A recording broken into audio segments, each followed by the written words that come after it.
Dans le cadre de la formation ici à ICFAC Paris, les étudiants avaient la possibilité d'être mis en situation à travers la matière, le journalisme, l'introduction au journalisme et au reportage. On a réfléchi en amont à des thématiques en classe et puis après l'idée c'était de les mettre en situation face à la caméra, de réaliser des micro-trottoirs, des interviews, de caler des rendez-vous, en fait se mettre dans la peau d'un vrai reporter insider sur la Paris Games Week 2018.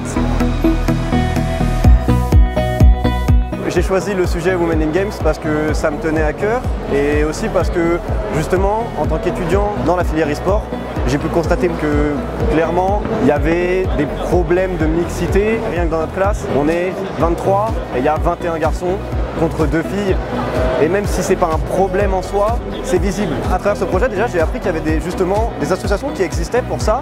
J'ai appris aussi que dans ces associations, il y avait des femmes qui se battaient pour ça, mais aussi des hommes qui avaient décidé de s'investir pour que des femmes prennent leur place dans ce milieu. C'est un milieu où la parité peut être faite dans le sens où il n'y a pas de différence entre les filles et les garçons au niveau des performances.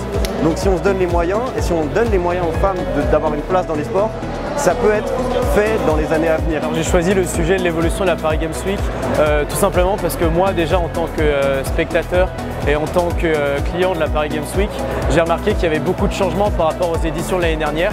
Et en tant qu'étudiant voulant travailler dans le secteur du jeu vidéo et de l'e-sport, j'ai l'impression que les objectifs et les ambitions de la Paris Games Week ne sont plus du tout pareils. À travers ce sujet, j'ai appris beaucoup de choses, notamment j'ai appris le fait de devoir gérer une équipe. C'est-à-dire qu'on doit travailler à plusieurs, on doit aussi préparer les questions en amont, on doit rédiger des articles. Et moi en tant qu'étudiant voulant travailler dans ce secteur, c'est important de montrer quelle carte j'ai à jouer, quelles compétences j'ai acquis et quelles compétences je peux transmettre sur la Paris Games Week. J'ai choisi les cosplayers à la Paris Games Week parce que déjà il y en a beaucoup.